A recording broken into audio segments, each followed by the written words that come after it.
for folks who are involved in the River Studies and Leadership Certificate, you may have heard already that this is the second in a series of four River Studies and Leadership Certificate oriented river career webinars or sessions.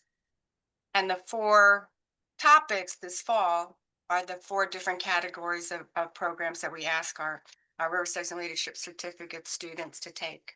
We are now 17 schools strong, which is awesome. And here is the lineup of our stellar panel. I'm going to do like a really, really super quick, not full bios, but Ashley McEwan, who'll be speaking first, is the River School Director for Calleva River School. She joined in 2015 when a school called Liquid Adventures became part of Calleva. She is she works for the school and helps out in the store too. She's a level 4 AC instructor, holds a wilderness first aid certificate. And she said the best part of her position is seeing someone develop their own special relationship with nature and the river.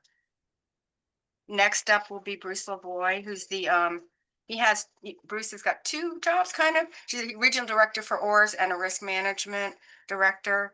And he holds a recreation and leisure degree with an outdoor focus. He started as a wilderness instructor in New England before moving west. He took over the helm of OARS dinosaur operation in 2007, and then 10 years later expanded his responsibility to become the risk management director. Joey is he's the director of the outdoor leadership, senior assistant director for outdoor leadership at Virginia Commonwealth University. Born and raised in the Blue Ridge Mountains of Virginia. I think he's going to go into his history a little bit, but he leads a really fantastic outdoor program that's really linked to the academic River Studies and Leadership program, and has a ton of really fantastic students that work with him.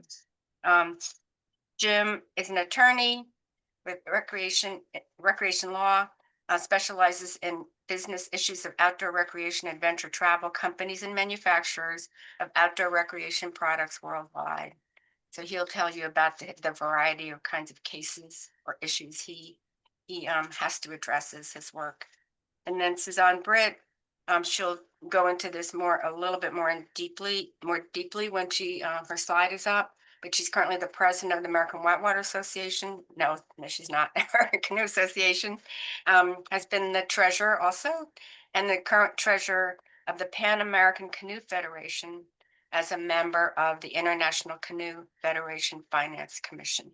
That's a mouthful, but has grown up from Lake Sebago in New York State through being an official in several different disciplines of competition. So with that, we will go forward.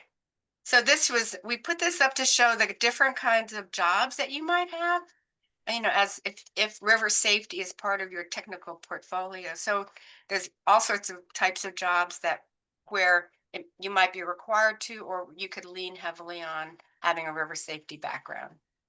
And here, if you could just scan it, here are some of the topics that we asked our panelists to consider. Folks who are entry-level positions, important skills that they might want to have for their type of organization, what you might have offer as on-the-job training or mentorship, some pathways if someone wants to enter your world, your sphere, any challenges, like for either an intern or a summer job person or an early career person, and advice as someone who might consider doing whatever they're doing. So I'm going to hand it over to Ashley. And you just tell me when you want me to change slides, Ash. Okay, will do. Hey, everybody. My name is Ashley McEwan. I work for an outdoor education nonprofit called Calleva. And specifically, I work for Calleva's River School. I'm the director of Calleva's River School and a level 4 whitewater instructor, as well as a sea kayak instructor, which I use a lot less often. Wish I knew more about it. I am an ACA instructor trainer. I mostly oversee the educational, instructional portion of our kayak school, but also the retail store that we have that sells whitewater equipment. Let's move on to slide 2. So this is just a little history of how I got involved in whitewater kayaking in the DC area. This is my grandmother, Skipper McEwan, on the Potomac River in the 1950s. She was kind of, got into whitewater in the early days of whitewater kayaking and started a camp. So as you see at the bottom, she started Valley Mill Camp as a way to get more people outside, specifically to get more girls outside who at that time really could only do Girl Scouts and didn't have access to what we sometimes call now extreme sports. So yeah, she started a camp and that kind of became a family business.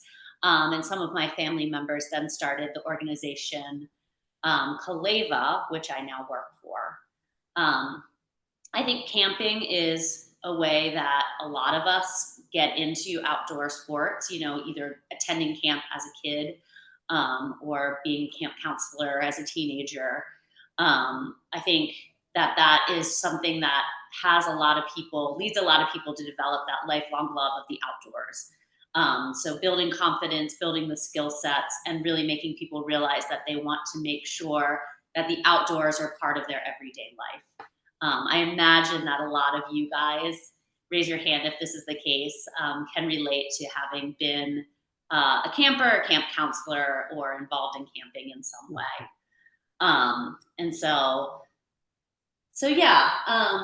So some of my family, let's move on to slide 3.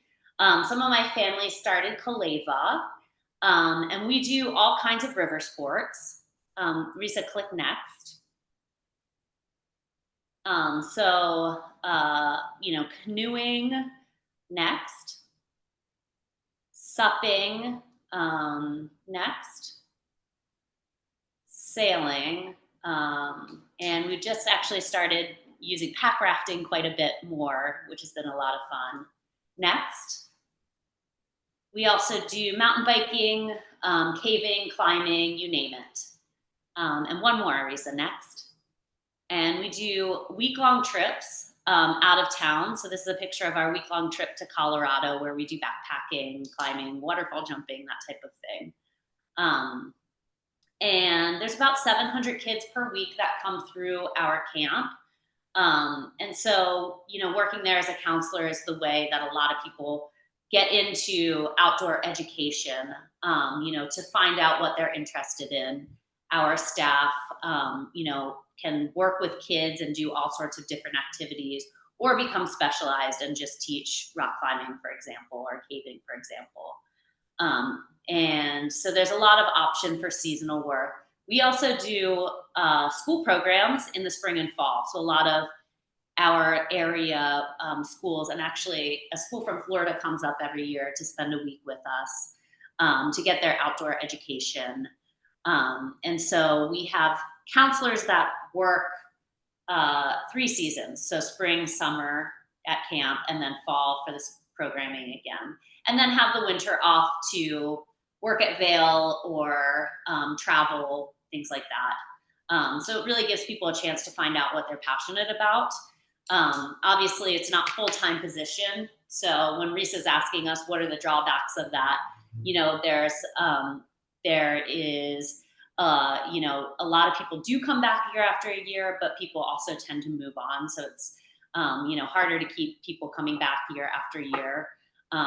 People have to think about things like health benefits and things like that. Let's go to slide 3.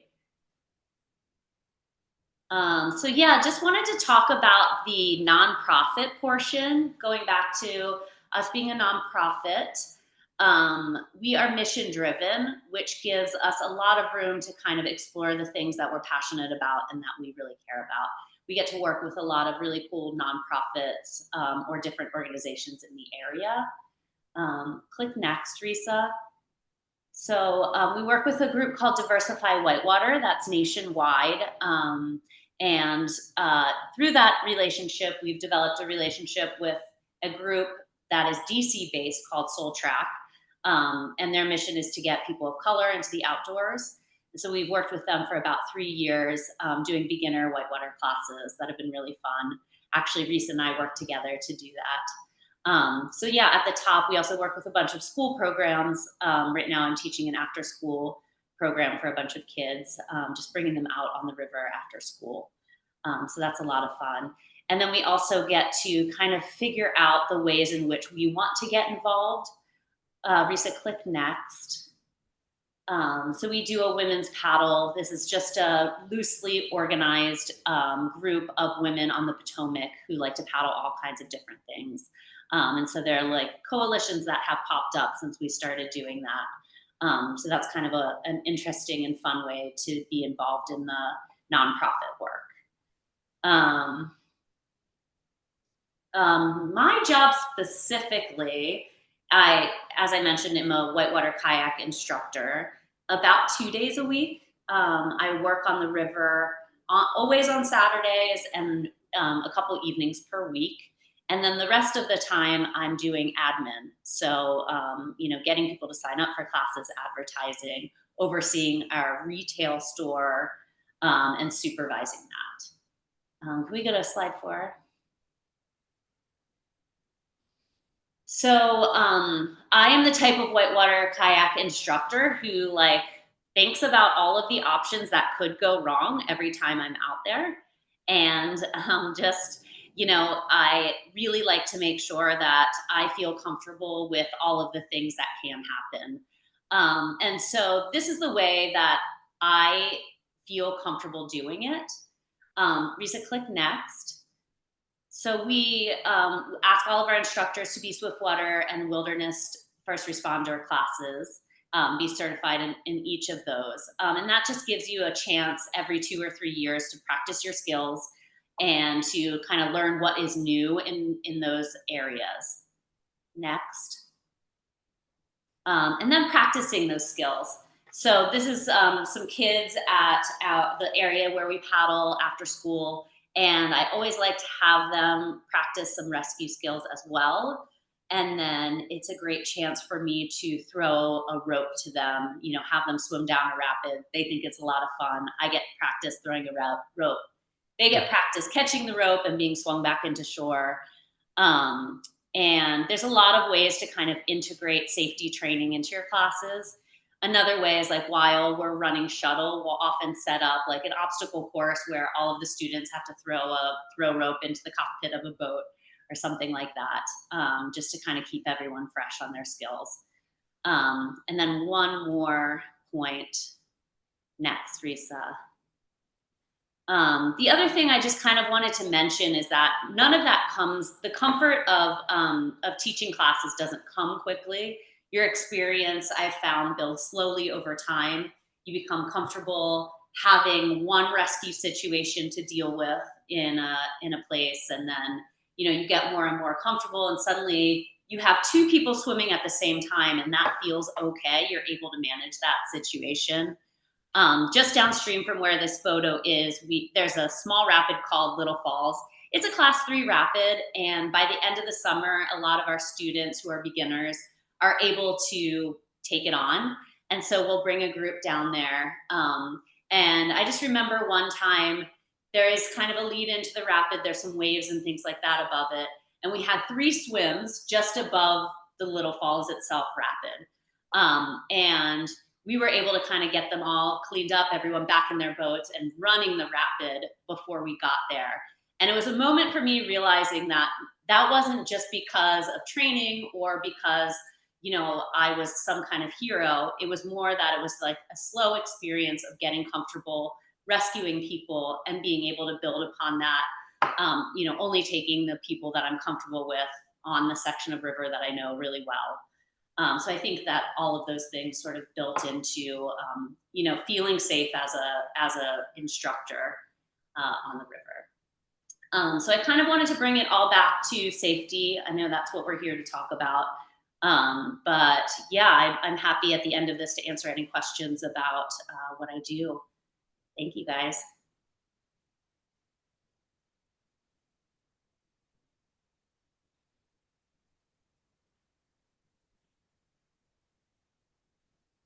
Let me unmute myself. Next up is Bruce. Why don't you take it away, Bruce? Thanks, Riza. Ashley, that was fantastic. I feel totally unequipped for this now. My name is Bruce Lavoie, and thank you for having me and everybody joining in. I am the Risk Management Director for OARS, and I also co-manage as the Dinosaur Operations Manager out in Utah. OARS is a rafting outfitter. We provide trips from two-hour trips in places like California to multi-day excursions all the way down the Green River through Grand Canyon. We do continental U.S. trips in Idaho, Oregon, two places in Utah, and then we do international stuff as well. My approach of this was telling you a little bit about myself and my journey personally and professionally, and how I got to where I am, and hopefully you can take some things away from my experience, and we'll go from there. Next slide, please. In college, I played football, and I was quickly realized that I could make a career out of the outdoors and spend my time outside. And when I did that, I jumped in head first. I started with a few others, the Outdoor Rec Club, and I served as president. I volunteered wherever I could with New Haven City Parks and Rec Department, and helped canoeing, kayaking, and climbing programs. I earned a degree in recreation and leisure studies with an emphasis on outdoor rec.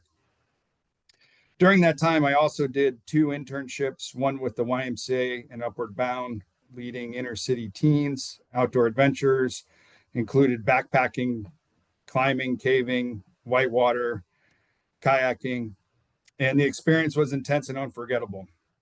I also did work for the Appalachian Mountain Club as another internship, and did orienteering, backpacking, canoeing, and kayaking. What I learned through this experience was I didn't want to be behind a desk. I wanted adventure. I wanted to be outside. So what I did next was drove west, leaving Connecticut, and had no job, no plan, just a van and the open road. I ended up climbing in Joshua Tree, hiking in the Sierras, diving in Hawaii. It was all incredible until winter started coming, and I needed to find a plan. That plan was Jackson Hole, Wyoming, where I continued to live in a van in the winter and served as a lifty at Jackson Hole Mountain Resort, and worked at a cowboy bar, did all the things to make it all happen. But it was hard, and not knowing what was coming next. Ashley talked a little bit about that seasonality. I was jumping into the seasonality environment. Next slide, please. So when the summer came in Jackson, I had to figure something out. And I thought my outdoor recreation and past experience would be easily land a job in the whitewater rafting industry. And as I learned real quickly, nobody would hire me because lack of actual river experience. So what I learned about was a guide school put on by Mad River Boat Trips, where you had to pay to take the course, and you would get hired if you were what they were looking for. At the end of that week, I was hired, and from there sprung into whitewater rafting. And that's where I really fell in love with this sport and activity. And I committed myself again to guiding. I quickly moved from Mad River Boat Trips to OARS, a company that operates in 7 different states and internationally. I was really honored to get this position. And with it, I took every opportunity I could. I guided in Grand Teton, Yellowstone, Canyonlands, Arches, Dinosaur National Monument. I did all the things that also nobody else wanted to do, like cleaning gear, run support boats, anything to gain experience. Next slide. I did end up guiding in Fiji and New Zealand. During this time, built up my whitewater skills in teaching, learning, guiding, and instructing in different countries with different cultures and with many different populations was rewarding and beneficial, and so worth the energy to do. From there, I did move into leadership within OARS. Next slide. First as a lead guide for Dinosaur National Monument program, and then as the operations manager. To get to this point, I built up my river experience with private and commercial trips, exposing myself to challenges on and off the river, as well as gaining additional training and certifications like Wilderness First Responder and Swiftwater Rescue, and continually renewing them. Managing is not easy in any facet, I would say. One year, we merged with another company and expanded rapidly. That same season, we also experienced a fatality on the river. This was something that changed me forever. It was tragic and sobering, and I had to ask myself, can I keep doing this? And my answer was yes, I can, but I need to do it better. Next slide. That commitment led me to where I am today, now serving as risk management director for OARS, still overseeing dinosaur operation. The past experience and the desire to do better really motivated me into the field of risk management. I talk and learn from people's real experiences. I continue to take courses from different instructors in different schools. And next slide, yes, I very much spend a lot of time behind the desk and on the phone. As the risk management director for OARS, I'm responsible for guest screening, guide training, policy and procedures over the 7 different operations. We've developed a guest screening system that builds a relationship with an average of 15,000 guests annually. This takes procedures involving sales, reservations, operations, operation managers, and the risk management team. Training is a huge component of any successful outfitting program. Training needs to be dynamic, realistic, and repetitive. We have developed virtual, classroom, and on-river trainings. We have developed a training that is universal across the now 6 different operations, including a full-day seminar where directors travel to each operation to meet with all OARS guides. Policy and procedures are necessary and key component to our program. These need to be reviewed and updated, but also need to be practiced the way they are written. This takes time and communication. Next. And yes, I still get out and do guide instruction. I still believe in the power of what we do. And so what can you take from me rambling on here about myself is, first, persevere. No path is perfectly clear. Keep showing up. Second, say yes to opportunities, even if they don't seem ideal. You never know where they'll lead. And finally, prepare for the worst. This work is dynamic. We work in dynamic environments. Train hard, learn from others, and be ready, not just for yourself, but your team. And the next slide. Also, something I need to remind myself is enjoy every minute of it. The good, the bad, all of it. Thank you for hearing me talk about myself. And if you'd like more information about OARS or talking with us, please reach out. Looking for questions at the end of this. And if you're looking to work, OARS is hiring guides with experience, without experience, drivers, office staff, whoever wants to get involved. Wonderful. Thank you, Bruce. That's awesome. Okay, next up is Joey. Hey, y'all. Everybody hear me? Great. Yeah, so my name's Joey Parent. As Jason mentioned, I'm currently the assistant director for the Outdoor Adventure Program at Virginia Commonwealth University. My story is kind of like a combination of Ashley and Bruce's. I also grew up in the outdoors. My parents were both boaters. these are, yeah, like we had the West Valia camper van and the canoes and, spend our weekends going to West Virginia and North Carolina and stuff growing up. And this photo here in the bottom with the fantastic hair is my dad and me. Actually, that's on the cover of like the newspaper from a canoe race we did when we were when I was like 6 years old or something. So that's sort of like how I got into all this stuff. Pretty fortunate to grow up that way. But you can go to the next slide. Eventually, I did go to school at VCU, which is where I work today. And I went to VCU actually for a photography degree. I think one thing that like I didn't really understand when I was looking at careers in the outdoors or like careers in like my future was that like the outdoors was a career field. Hey, Joe, your volume is a little low. Could you maybe turn it up? Maybe help at all? Is any better?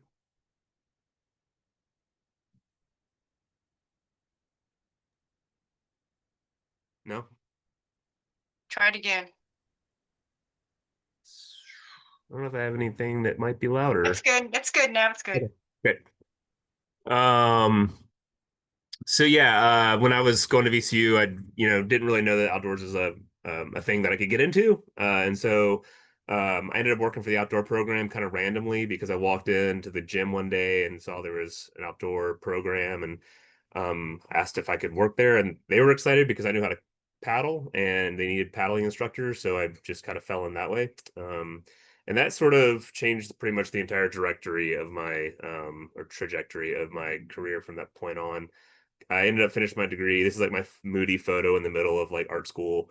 And that was like kind of the last thing I really did in art school. And then walked in one day when I finished up and asked my boss if there was any way I could figure out how to do this thing.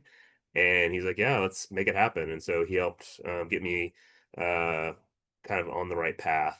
And so we can go to the next slide. I ended up starting to teach the ACA as a kayak instructor and doing some of that kind of as I was finishing up with my undergraduate degree. I also realized I grew up paddling C1s and canoes, and nobody really wants to learn how to do that. So it really got me to start paddling kayaks more often. And so I started doing kayak instruction. I also realized that if I wanted to do more kayaking, I needed to live somewhere that could do that on the regular. So I got into raft guiding so that I could like be closer to kayaking when I have my free time off. So you can go to the next slide. That kind of led me to guiding in Norway. I had some friends that were Norwegian and set me up with some jobs there. And that was kind of my first job outside of outdoor recreation in the university setting. That got me into private guiding. Did a lot of rafting, kayaking instructing, and then canyoneering, which is a really good experience for me to like work with a population of people that isn't 20 something and just getting out and into other places as well, learning how to work in other countries and how the industry is kind of similar but different.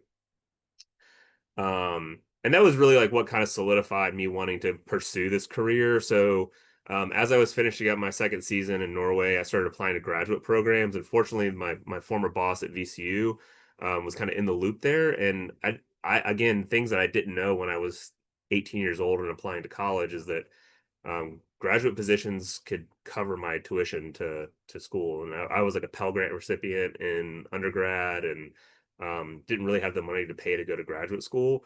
And he kind of helped me get a graduate assistantship. So if you skip to the next slide, that got me to University of Tennessee. And so I did my master's degree at University of Tennessee in recreation administration and kind of did a lot of the same stuff I was doing in undergrad, but just at a higher level, doing more of the administration, a little bit more of the field instruction, and less of like just like in the field leading trips like I was doing as an undergrad. And that was really valuable experience because as most people have already started to allude to is, the field work is really great and it kind of keeps you doing the things. But at the end of the day, you end up having a lot of people end up wanting a more stable lifestyle that requires more administrative work and being able to do some of the stuff that people don't want to do. And so I ended up learning a lot about that in grad school. But ended up going back into the outdoor industry for a little while. If we want to skip to the next slide. Kind of got into raft guiding again, and doing multi-days. And most of my paddling experience to that point had been more day trips and day rafting and day instruction. And so, because I had a bit more of a teaching background when I went back to work for Roe in Idaho on the Snake and Salmon rivers and on the Locksaw, I ended up doing a lot of their raft guide instruction. So I would teach their guide school. I teach some swiftwater rescue classes. And then also was guiding when kind of that early season finished up. And so started to combine a little bit more of those skill sets together of my background in teaching, but also my guiding experience, which eventually same deal as like Bruce was talking about earlier, is that I needed a little more stability in my life. And so as much as I enjoyed the seasonal life and traveling and going back and forth, I ended up really kind of thinking about what would be my next step, and trying to continue this field of collegiate recreation kind of made a lot of sense to me. And so I ended up working for Fort Lewis College on the next slide. And so at Fort Lewis College, again, similar as to what I'd kind of done in the past, a lot of instruction and paddle sports and a lot of outdoor education. Despite Durango's great location on the Animas River, paddling was not a huge piece of their program. So aside from a few multi-day trips in the shoulder seasons, I was mostly doing land-based instruction there. A lot of skiing, a lot of canyoneering and whatnot. But that was like kind of my first full-time job that I had gotten really to this point, which at the at almost 30, I had still not been able to hold down a full-time job. And so this was the first career position I actually had, and that got me in the door to be able to apply to other universities. And strangely enough, my former boss quit at VCU, and I was able to apply to the position here. So if you skip to the next slide. I started back at VCU. And so I've been here for 14 years teaching. We do a lot of different stuff, an outdoor program here, in addition to our regular programming, which is everything from whitewater kayaking, stand-up paddleboarding, backpacking, mountain biking, etc. We do a lot of larger adventures as well. So some examples of trips we've done: South America and Iceland, Mexico, out in Idaho. What I do here a lot more though is more related to risk management, right? And all of the programs we lead as a program are student instructed. And so I really am not in the field at all doing any like leading of trips. I train students to do all that work. And with my background primarily in, well, I have a lot more experience in paddle sports. I tend to take on a lot of those opportunities. And so I teach our raft guiding school, I teach our kayak instructing, I teach our swiftwater rescue courses. We skip to the next slide. I'm an instructor trainer for Sierra Rescue and Swiftwater Rescue. I'm an instructor trainer for whitewater kayak through the American Canoe Association, as well as an L5 instructor through the American Canoe Association. And so all of those things, we're able to provide all of our trainings in-house to our staff at a much lower cost than they would be able to do otherwise. I think especially teaching at a pretty large urban university, a lot of people don't come here thinking they're going to get into all these things, and so we do a lot of teaching to get them to a place where they can lead these programs. And we're really fortunate to have a really strong staff that can provide climbing instructor certifications, wilderness medicine courses, kayak instructor courses, swiftwater rescuing courses. So we're able to provide all those trainings for our students so that they can walk out of this program with professional, nationally recognized certs.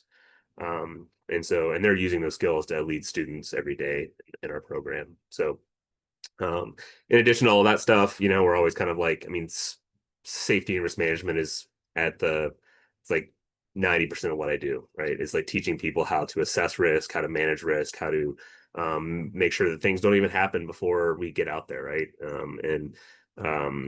And that's not an easy thing. It takes a lot of time. And one of the cool things about our program is that we have a really strong partnership with our environmental studies program.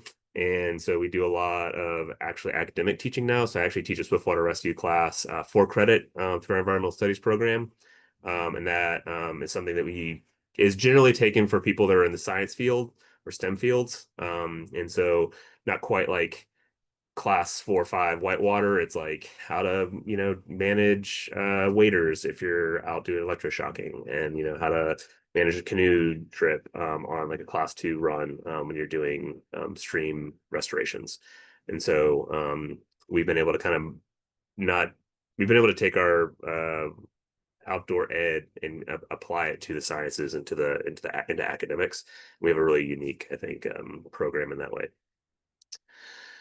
So, I guess in the last slide, it's sort of like, what do I do anyways? It's a little, I don't know, like, I don't know how I got here, and like, I don't really know like all these things, I mean, it seems like a fairly common story. It's like one day you're, you know, sitting around, you're like, wow, I think I could actually make this happen. I'm going to go for it and see how it all shakes out. And that's sort of how I ended up here, right? It's like, one thing led to another. And, I don't know that if, 30 years ago, I'd sat down and thought about what my life was going to look like. It would be like, I'm going to be an educator at a university who teaches outdoor recreation.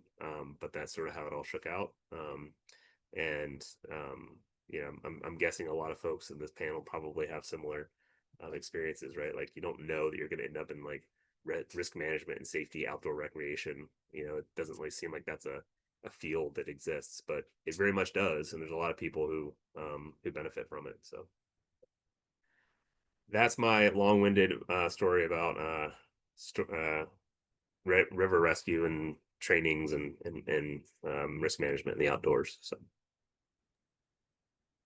Thank you very, very, very much, Joey. Okay, next up, who is this? Go for it, James, please. Hi there.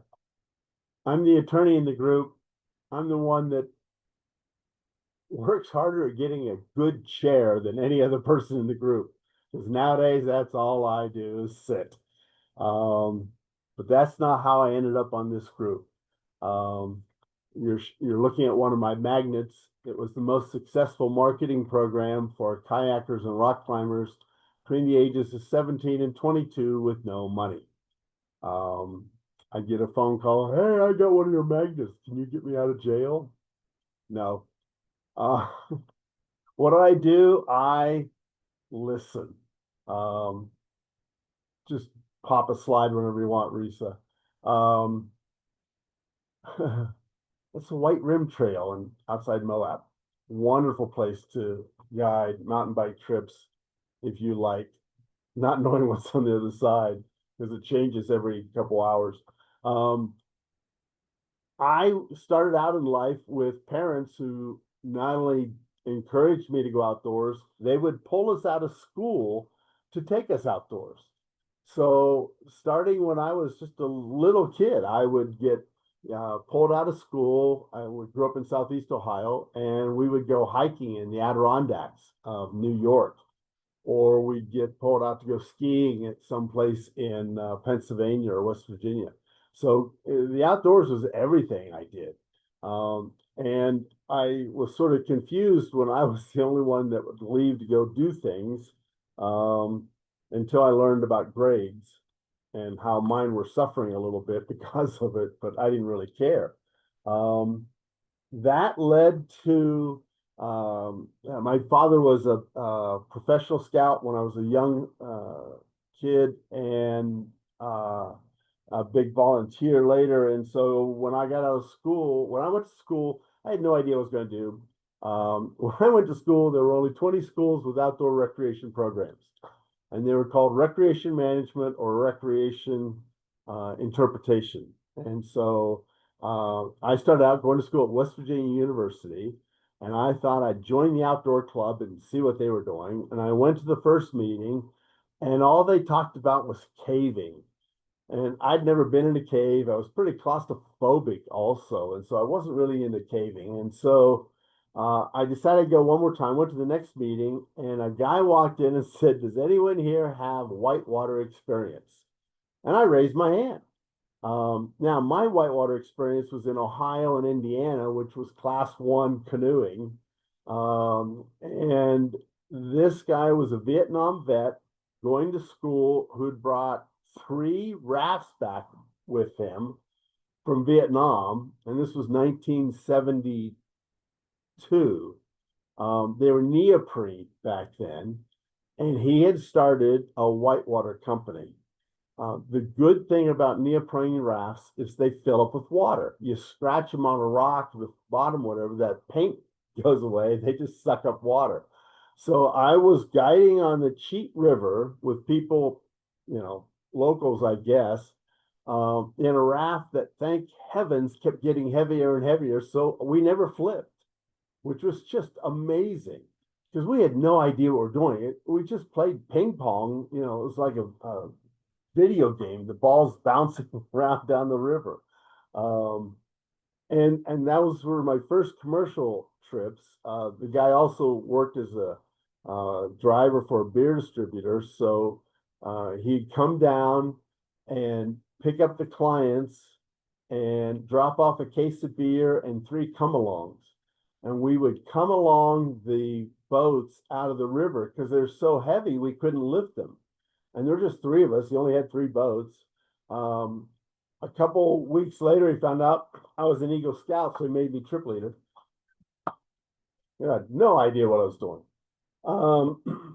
Got out of school with a degree in environmental interpretation and 5 minors.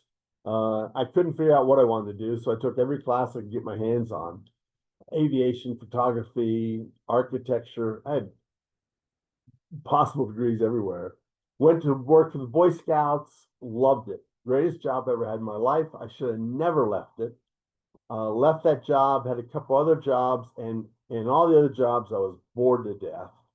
And on a whim one day, I applied to go to law school, and I went and took the LSAT. And I got accepted at every place I applied.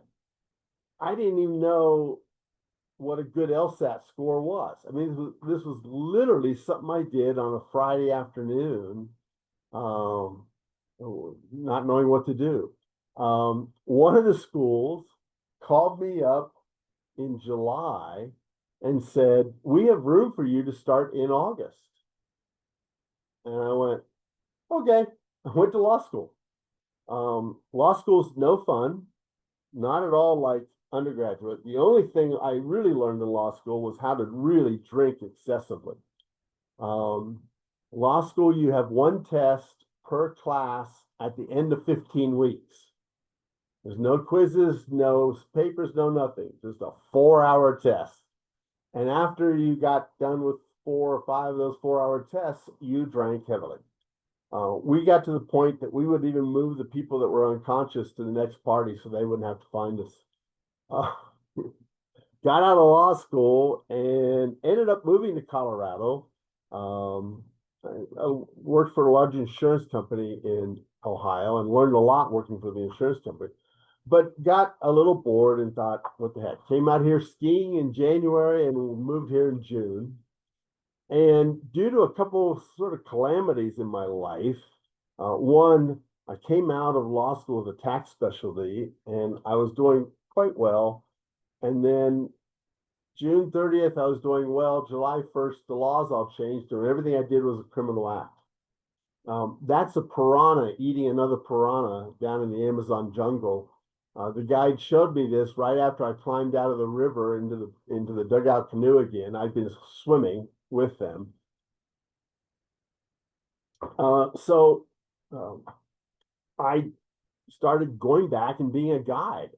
Went back to whitewater rafting because a lot of rivers in Colorado. People thought I needed the spare money. It was just therapy. I got away from the practice of law. I got away from the disasters that I had to deal with people. I noticed that whenever I would go on a trip, the owner of the company would show up and start asking me questions. I did a trip with Outdoors Unlimited in the Grand Canyon. Oh, crap. Who's the owner of Outdoors Unlimited back then? Forgot his name. And he showed up on the trip. And the guides that I was working with said, we haven't seen him on a trip in 20 years. Wonder why he's here. Well, he kept rowing this boat next to me and asking me questions for 12 days. And after a while, I figured out there was probably a profession there. So instead of giving it away for free, legal advice, I started charging for it. And I went back to guiding everywhere. I've been all over the world, mountains, rivers, jungles, you name it. Most of what I do, next slide, is listen and watch and read. But I also did a lot of search and rescue stuff. This was actually 200 rescue 220 miles north of the Arctic Circle that I participated in. I happened to be up there. If you think rescues here in the United States are slick, we got nothing on Sweden. Every rescue in Sweden involves two helicopters. One is a rescue helicopter and the other is a medical helicopter. The rescue helicopter goes in and gets the person, lands someplace, transferred to the medical helicopter. The medical helicopter takes you, with a doctor on board, takes you to the trauma center. The one exciting thing is that this was the coldest I think I'd ever been in my entire life. Swinging through the air, and it's 20 below zero. It got cold, but it was fun. I then started picking up manufacturing clients. Go to the next slide. This is one of my clients testing their skins in skis one day. They had started up this trail and I came up from a different direction and noticed the sign and sort of pointed out that they might be in a little bit of an issue here. And then I joined them. So away we go. I represent guides and outfitters.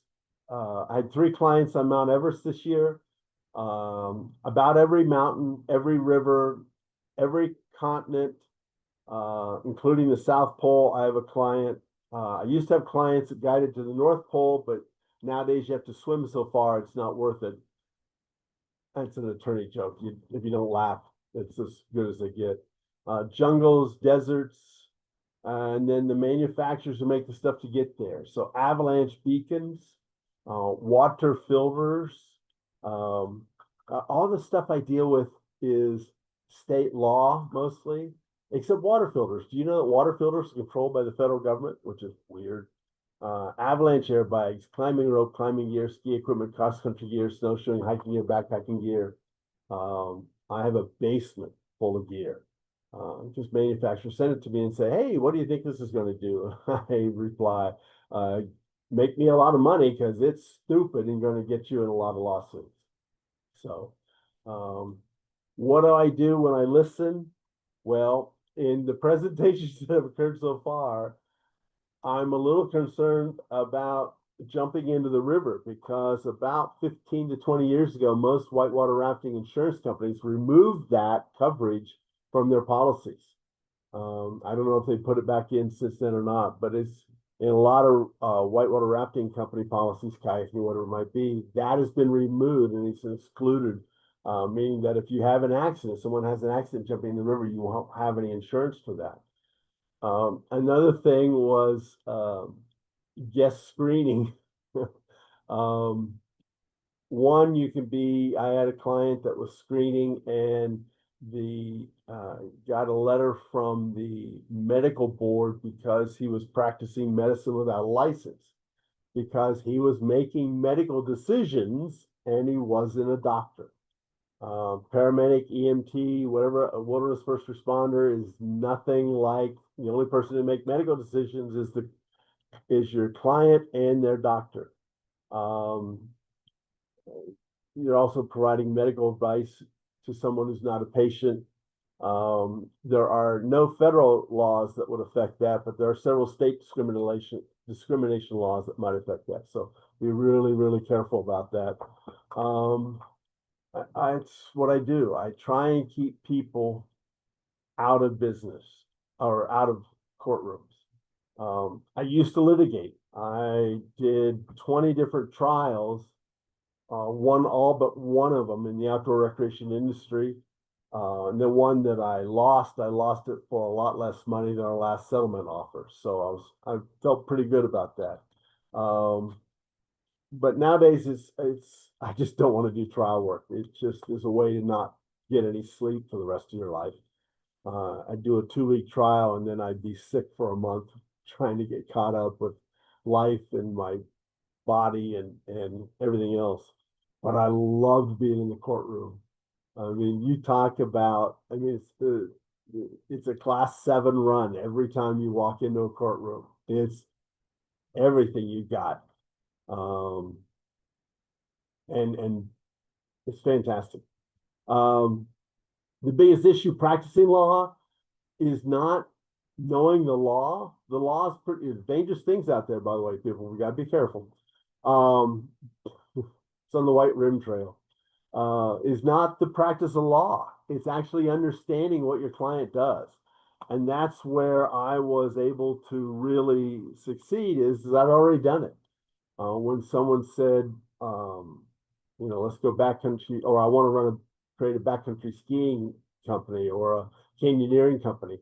I'd already spent a lot of time doing those things. I knew what a munter hitch was. I was brought in on a possible settlement for a climbing accident, and the attorneys involved were settling it because the guide was using a munter hitch.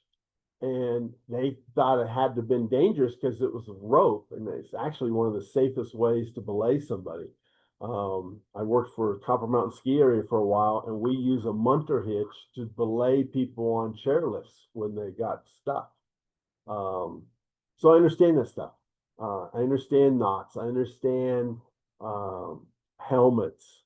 I get a lot of grief because people misread what I've said about helmets over the years, but always remember that if you wear Tupperware and the right amount of duct tape, you can get that to pass all the helmet tests. I serve on 57 ASTM committees and the American legal representative to the UIAA, which makes all the standards for backcountry gear, climbing gear, ski gear, that type of stuff. I'm on every helmet committee except one worldwide, just because those are a disaster. And I love it. And I really do love it. One, the people are fantastic. The manufacturers, if they came from outside the industry and ended up owning an outdoor recreation manufacturer, they're not as much fun, but I charge them more. But the kayaker who is no longer able to be sponsored, but he has a great idea for a new spray skirt or whatever. Those are all mine, and they're great. Not only that, if I need to test a product, it's tax deductible. If I need to just get away, I can usually call somebody and say, hey, do you need a guide? I'm no longer doing mountains. Mostly it's just rivers. Rivers are great because you can take beer and alcohol. Come on, Bruce, smile at that one. Jim, I'm gonna have us move on unless you want to have some final advice. My advice is don't go into the law. That's easy. Okay, next, we're gonna move on to Suze, please. Thank you so much. Suze, you're up, and we can go for a few minutes and then we have time for questions because we have advised people that we're gonna go to a quarter after. So Suze, you're up. Okay, I can do this pretty fast. So this is who I am. I'm Suzanne Britt. I am the president of the American Canoe Association. That means I'm president of the board of directors. I was the treasurer in the past. I'm the current treasurer of the Pan American Canoe Association, and I'm a member of the International Canoe Federation Finance Committee. That sort of gives you a little hint as to what my career actually is. I am a finance and accounting person by trade. And I've done a whole lot of things in almost every industry, except actually I didn't actually work in a not-for-profit industry until just recently. I am also what you call an international official. So I'm called an international technical official in 3 different disciplines: sprint, marathon, and stand-up paddling. I've done that for a really long time. I've been to the Olympics and the Pan American Games and some of the para world championships. I actually grew up in canoe kayak. My dad was a part of the sport, and much like other people have mentioned here about starting from the very beginning of your lifetime, I'm one of those people, and I've done a little bit of everything. Recreation, marathon, sprint. I learned how to roll the kayak when I was like in the 5th grade. I'm really bad at it, which is why I don't do it anymore. I also have done some sailing through some canoe sailing, actually, through the American Canoe Association. So that sort of tells you what my life is. So if you could go to the next slide, Risa. All right. In case you all did not know who the ACA is, I wanted to sort of clarify that. But the ACA is a 145-year-old organization. That's a not-for-profit. It's the national governing body for paddle sport, for the Olympics and Paralympics. Those disciplines are sprint, slalom, paracanoe. We have about 15,000 some odd members and more than 300 plus clubs.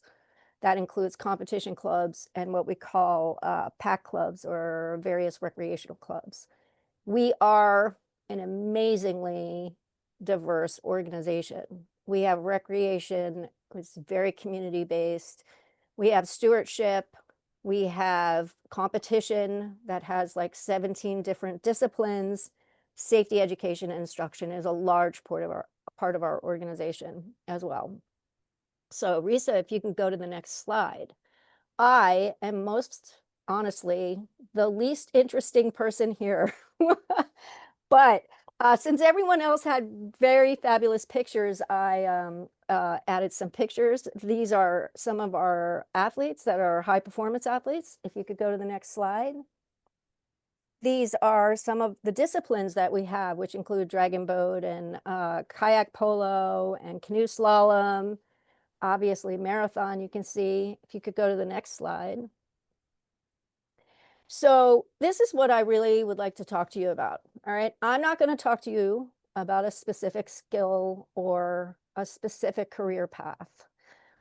What I think is, how does an accounting finance person end up the president of the American Canoe Association?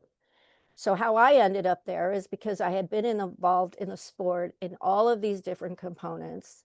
Those skills had value to the ACA organization. And at some point, 3 or 4 years ago, I ended up on the board of directors and identified not long after that I would like to be the woman in charge, so to speak. So I worked towards that very much by going to some leadership stuff and got elected in the beginning of the year, and here I am. So when you are looking for your first job, and you've heard it from all of the people speaking today, you really need to think about what your skill sets are that you have right now, and not just the safety or river skills that you have learned, but who you are as your entire human.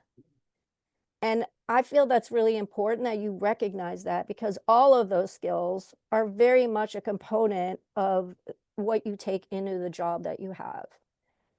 And I think it's very important that you think very much about where your passion lies. You heard that very much from like Bruce and from, I think, Joey, about how, well, and James even, that they very much could identify they wanted to be involved in outdoor skill life, right? And they wanted to be outdoors. They didn't want to sit in an office.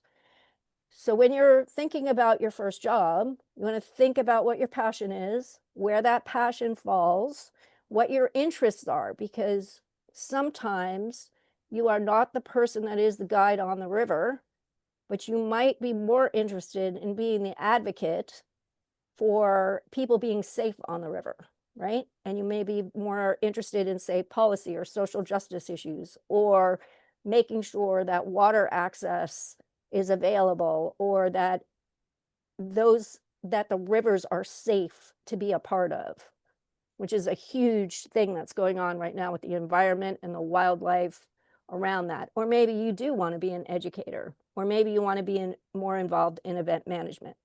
Those are all things that I think you really need to consider when you're thinking about that and what you're looking for in a job.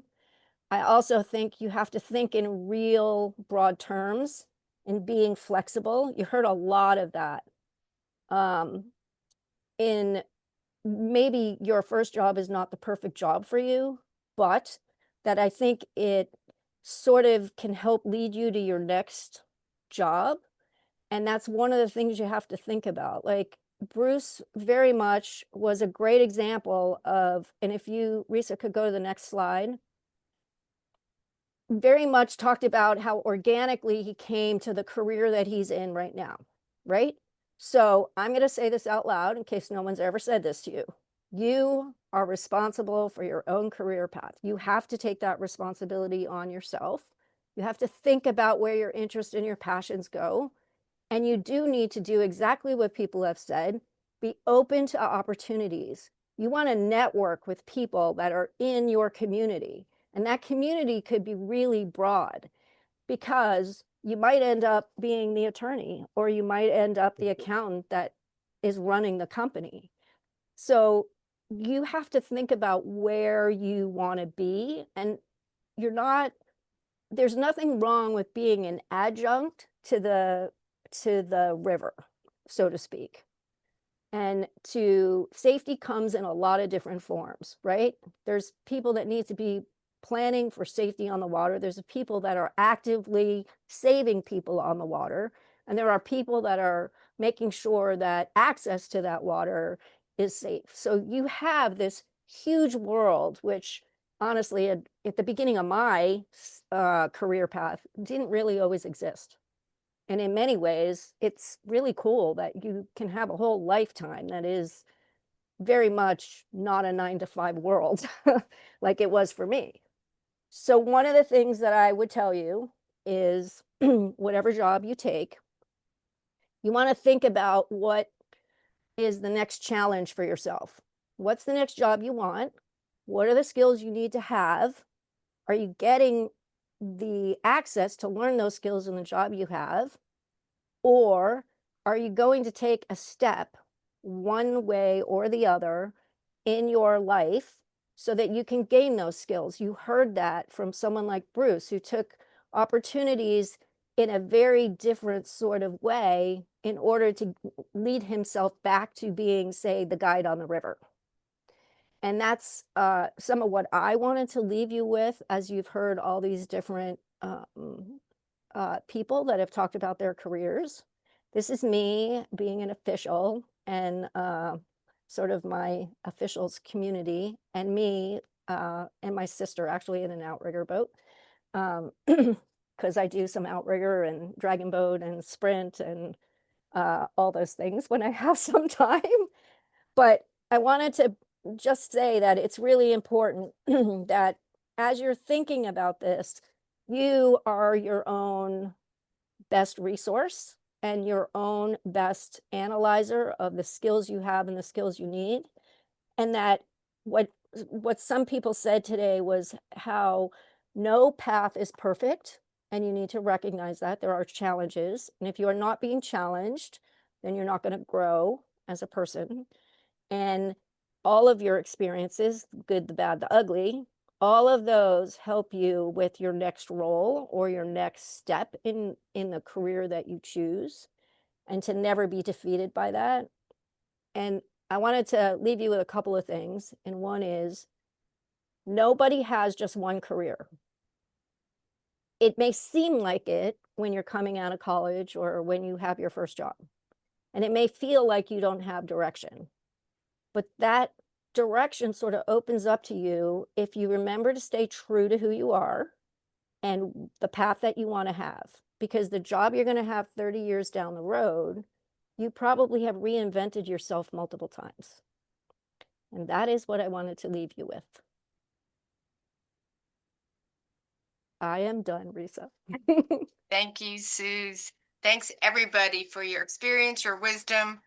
Bruce, if you could, we had an assignment to put a little survey in the chat for the attendees to let us know how you think we did. Want to thank these awesome people for sharing your stories, and here are everyone's contact information. And we can send it if you would like to get it later. So thank you for that. And then we're going to just plug, we're going to open it up for questions while you fill out your surveys. But before we do that, we have 2 more in our River Careers series. There's a couple weeks, we'll have some scientists. And then in a couple more weeks after that, we'll have 5 people who work on policy in different types of areas, all river related. So, and then, yeah, we have a couple other things, a round table next week talking about 1 year after Helene, what has gone well, what has not gone well, what do they have, what work they have left to do. A float, Southeast chapter is going up 3 days on the Cahaba, and then we'll do an almost week-long stream restoration and watershed management with my favorite word in the whole planet, fluvial geomorphology. That's the coolest term. So thank you, everyone. And there's just, since our crowd is small, if you have a question of anyone, anyone at all, just unmute yourself and let's hear you. And I'm going to unshare. I'm going to stop sharing so we can just see who all is here. And feel free to just come off mute. I'm going to look at some of the chat if think. Yeah. Anybody have any questions?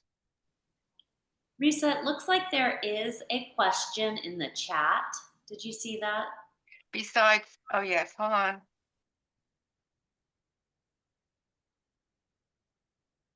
Oh, from John. Oh my goodness. Let's see. So John, he looks like he is sort of listening, but we're just looking at his background. Do you have any insights or strategies to motivate program leaders and instructors to learn and train more in risk management and incident response?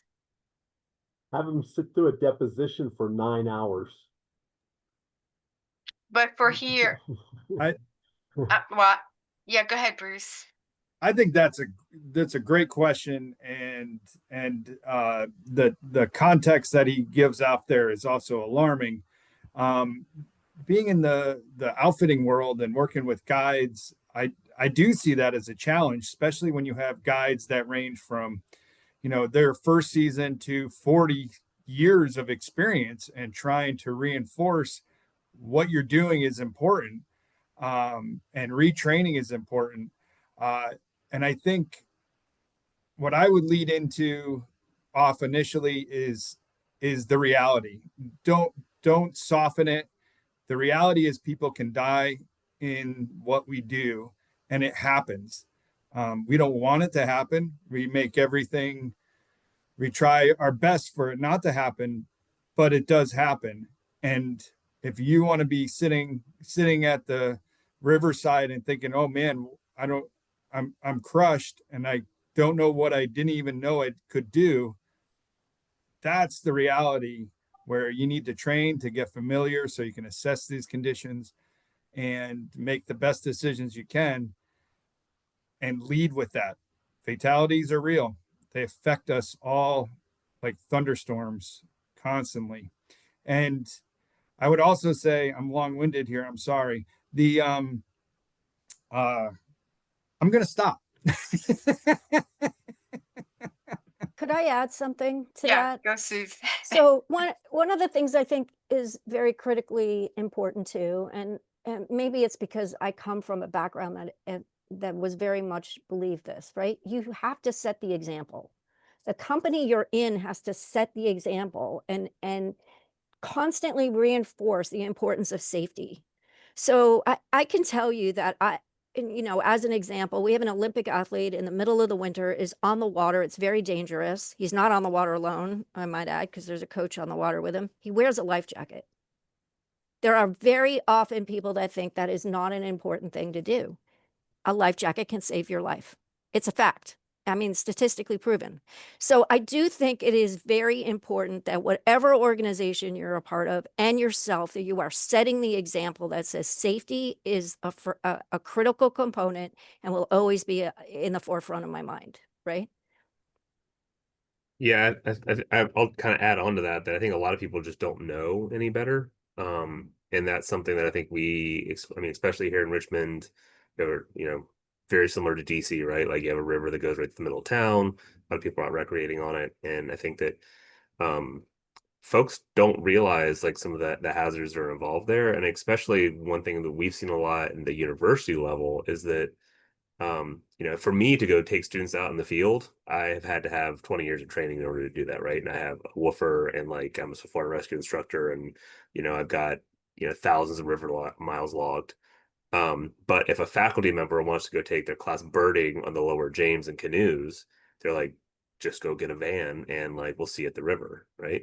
And so the risks that they're taking are no different than the ones that I'm taking, but because they're a faculty member and not a staff member, like all of a sudden, like no one's thinking that they need to deal with the same issues that we do, right? And so really like my student staff is way more well trained to manage that situation than the faculty member is. And we've been having to do a lot of education on, well, it would actually be better if you hired us and we'll take the group out, you teach, and then we'll make sure that your class gets on and off the water and has some of the skills to do that on their own in the future, right? So and just looking at some of these numbers, they're right here. Yeah, it doesn't surprise me that a lot of folks don't have that training and don't realize that they need to even have it. I also think that there's a second reason why we need to worry about risk management. I mean, it is unbelievably important to the bottom line. Look at Oregon right now. Outdoor recreation companies are going out of business or stopping what they do because they can't buy insurance because it's too expensive. But there, as Bruce mentioned, there is a human toll to a bad accident that lives with you forever. I've dealt with fatalities on the river. I've dealt with them in mountaineering where I was the guide. In both cases, the fatalities were not from my trips, but were other trips, and we were the first group there to help. I was the person who gave CPR to the guy that died in the Salt Lake City, Utah tornado 20 some years ago. I had a young guide on the Arkansas River. The client of his, the guest of his, had a heart attack, fell out of the boat, but the coroner said he was dead before he hit the water, and that it had nothing to do with whitewater rafting. But his family sued anyway, and on the stand, I couldn't get this kid prepped for the deposition. It just didn't take with him. He broke down and admitted that he killed the guy. He didn't. He had nothing to do with it, with the guest's death. He died of a heart attack. And yet he hadn't dealt with it in such a way that he admitted on the stand. Now, of course, that makes it makes a quick settlement because doesn't matter what the coroner says. The guy said he killed him. You got a problem. But I tried to stay in touch with him. But it lasts forever. So risk management is real important because, yeah, sure, it's a financial issue. By the way, when people call me, I tell them they need a CPA first, not an attorney. It's more important. But it lasts forever. If you're not on top of things, if you think you did it, if you think you slipped up, and I've had people get injured because I just did slip up, and it's traumatic. You don't forget them. I don't forget those injuries. I don't forget the 7 trials I lost in my life, even with good therapy. So there's a second, in my opinion, worse situation for some of the accidents that we have had in the outdoor industry. So getting a good education, getting all the training you can get, and that includes risk management, understanding, learning how to think. Man, I would have eliminated 70% of the issues I've had to deal with if we taught young people how to think, critical thinking, how to deal with things. And one Uh, of the most difficult things to teach is about the absence of a negative, mm, right? It's unsexy. It may not seem relevant, but it's so, so important. We're at time, you guys, so just want to wrap up and thank you again for your experience and your wisdom and for sharing this time and for everyone who has attended. And thank you so much. We'll have a recording for people who registered and it'll be up on our site in a day or two. But thank you. Thank you so much again. Really, really appreciate all of you do what you do